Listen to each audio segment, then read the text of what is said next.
Lions-Bears.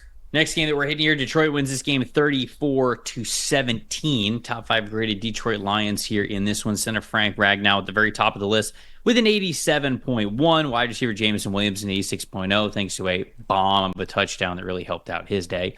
Linebacker Jack Gamble an 84.0, guard Kevin Zeitler an 80.0, excuse me, and then interior defender Levi Onwuzurike with a 76.2. Jared Goff in this one a 69.6. On Chicago side of things, wide receiver Keenan Allen an 83.2, offensive tackle Darnell Wright 72.8, cornerback Jalen Johnson is 66.4, linebacker TJ Edwards is 65.5, defensive tackle Byron Cowart with a 64.0, and then quarterback Caleb Williams, very solid, very respectable 83.0. Great in this one. Stat that told the story, Dalton. What do you got? Yeah, I think the Bears, I mean, the grades look better, and, and they scored, what was it? Was it 20 points going, or 17 points the rest of the way, but they just can't get off the ground early in games. And you look at their first 4 drives, they ran exactly 15 plays, which gave me a good cutoff to go with the first 15 play stat, right? You talk about those scripted plays that are supposed to be the ones that work the best throughout the game, and then you make your adjustments. The Bears, they just can't get off the ground. You look at their first 15 plays in this game, 58 yards, the 4 drives, a punt, a fumble on a jet sweep to Rome Odunze, a Rome Odunze fumble after a catch, and then another punt, 48 offensive grade. And by the time those 15 plays got done and then the Lions had their first 4 drives, the game was already 20-0 because the Lions are one of the best teams in football at scoring early in games. We know this, right? The Bears, they just spot teams too many leads and they can't get off the ground offensively. And actually digging into this for the season, they're the lowest graded offense in the league on their first 15 plays of a game. So, I know the coaching staff obviously is in shambles with, firing this and that and interim and all of that, but it just continues to be the story. And Caleb puts up big numbers when they're already down, in big deficits, 20-0 in this game. And it's good for him, obviously, to get reps and get good reps no matter the situation, but they can't win ball games when you're falling behind. It's every week. It's 14-0. It's 20-0. It's just not being able to get going. You think about the 49ers game when, what was it, they had 3 yards in the first half or whatever that was. I mean, they just cannot get off the ground early in these games to compete with teams like this, and that's all that happened again in this game. For me, the stat that told the story is one that's been really surprising to me all year long. I understand that defense is a very up and down thing. We're seeing that with the Jets this year, for example. Just because you're a good one year does not mean that you're going to be good the next year. Obviously, if you retain players that are great, it gives you a good chance to do that. But defense, just more than offense, is so up and down. It's hard to be super consistent. But even with that being said, the Bears and how bad they've struggled in coverage this year it's been really concerning for me. This week, 37.2 coverage grade. That was last. Obviously, we have one game left to go, but right now that's dead last of any team in the NFL. 37.2 coverage grade as a team. 52.8 coverage grade over the last month. That's 25th in the NFL. And they are 31st in EPA per pass allowed over the last month. They have all of their scheduled starters outside of Jaquan Brisker.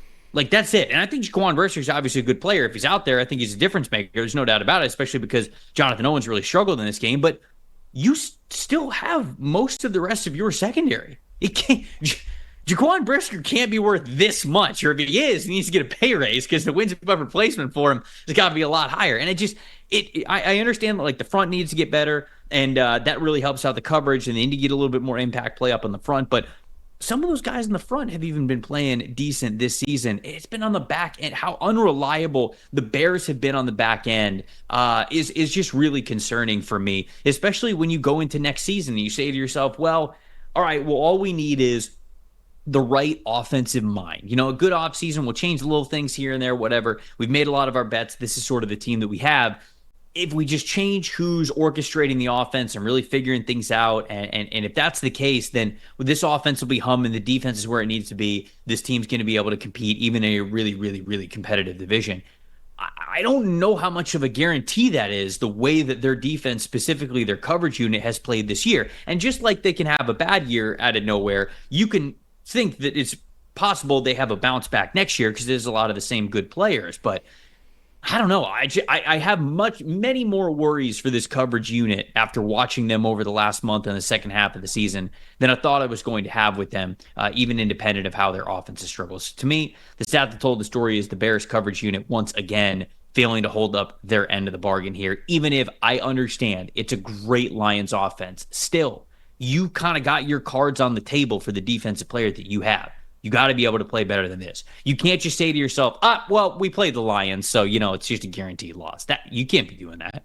Certainly not in this division with how good it is. Right, and I think it's a difference in coaching, too. You're talking about an established culture that Dan Campbell and Ben Johnson have on their offense, and just completely no culture that the Bears have on defense, considering, their defensive head coach was fired, and it's really, everything's kind of aimless. And I think the big thing to remember with this secondary is, other than Kevin Byard, they are a bunch of talented guys, right? Jalen Johnson, Tyreek Stevenson, Brisker, you mentioned, is hurt, Kyler Gordon, but they're also young guys, right? And young guys can be volatile too, and in times like this, maybe they get a little undisciplined. I think you see a lot of explosive plays because of a lack of discipline and zone coverage and things like that. So I think it can turn around. You're right. With the right defensive coaching and the right culture put in there, that defense can turn around. We saw it the second half of last year. They were really good. The first handful of weeks this year, they were really good. They were one of the best secondaries in football through the first 5-6 weeks. But when you have a lot of young players like that and then a lot of things go wrong, I think it's the same thing we've talked about with Caleb Williams in the offense, where it's like, okay, there's just no direction here, right? And we need the coaching staff. So I think the Bears and this hire, it's been talked about a lot, whatever coaching hires that they make this offseason, it's incredibly important considering all of the young guys on their team that they're trying to build around. Man, you said other than Kevin Byard, and then said they've got a bunch of talented guys. So I was like, hold on, we're not slandering Kevin Byard over here. Wait a second. I meant he's the only older guy of the bunch. Yeah. No, Kevin Byard is certainly talented. Trust me, I'll praise him all day long. I'll tell you what, maybe a borderline Hall of Famer one day. We'll see. But no, certainly you just have all those young guys that he's trying to lead. But Kevin Byard's not the head coach either, so it's kind of hard for him to do it without any structure around him. Yeah, coaching. Paramount for this team. Paramount for this team moving forward. Imagine if they would have had Jim Harbaugh. Whew. Imagine. Most impressive, most disappointing. Who you got? Kind of sticking with that theme. Look, that secondary, boy, they struggle to contain Jameson Williams. And if he's going to play like this down the stretch, maybe the Lions don't need any defense. 5 catches for 143 yards, 3 of those explosive plays, career high 87.8 receiving grade. You saw the deep post that he hit. He was, there's a crossing route that he's shaking the entire team on. I think if we're going to start to see the full potential of Jameson Williams and why they drafted him, I believe it was 12th overall, right?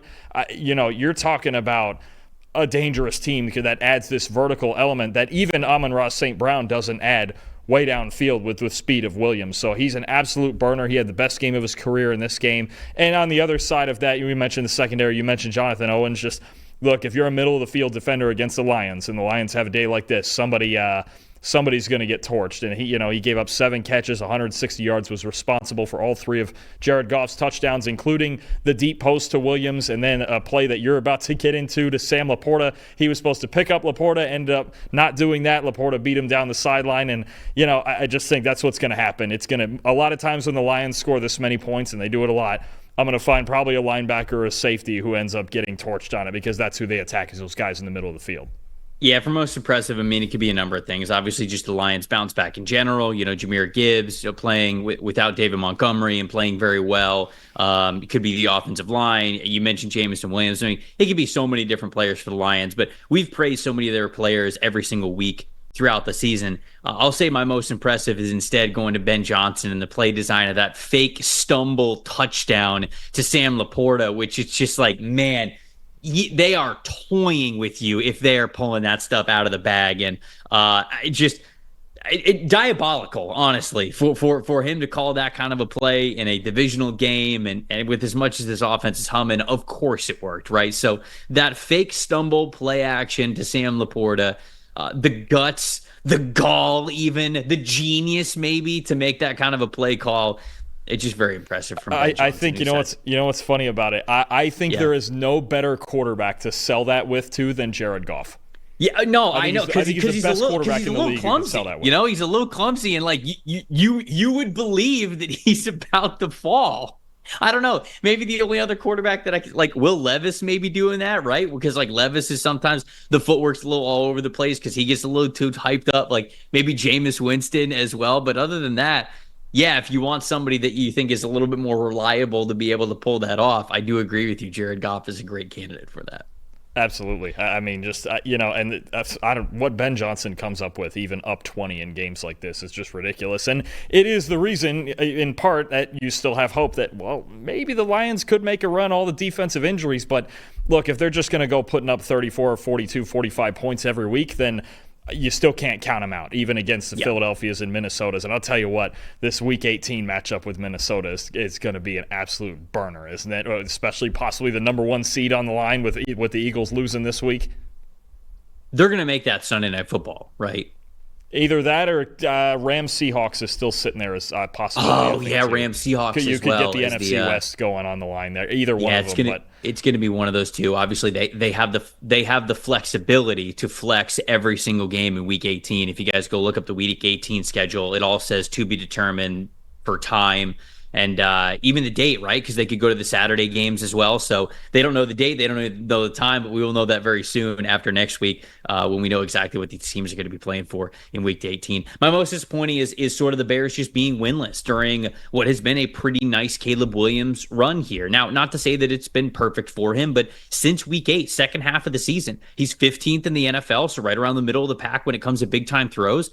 And he is 7th in the NFL in turnover-worthy plays. And I mean that in a good way, not most turnover-worthy plays. I mean, he is 7th in the NFL is saying the 7th least amount of turnover-worthy play percentages that we have in the league. So Caleb's been getting better, and he had a couple of really nice throws this past week as well. It's sort of a shame that there's nowhere along the line that he has been able to say, like, hey, yeah, I played a great game and we won as a team. Because what are they, 0-9 now in their last 9 games? So it's such a brutal stretch where even a little bit of good play from him is not being rewarded at all because they've got a brutal schedule. Obviously, we've talked about how the defense has been struggling a little bit there. But to me, the most disappointing thing is just Caleb, again, not even getting like 1 or 2 wins in here from playing a little bit better. It's just a disappointing part of having a brutal schedule down the stretch. Thanks for watching, everybody. Make sure you like and subscribe the video. And if you don't have a PFF Plus subscription, you can get one to see all the premium stats that we talked about here on the show, plus the expert betting and fantasy advice over at subscribe.pff.com. The description is also right below. So if you are not a PFF Plus subscriber, you can come one today.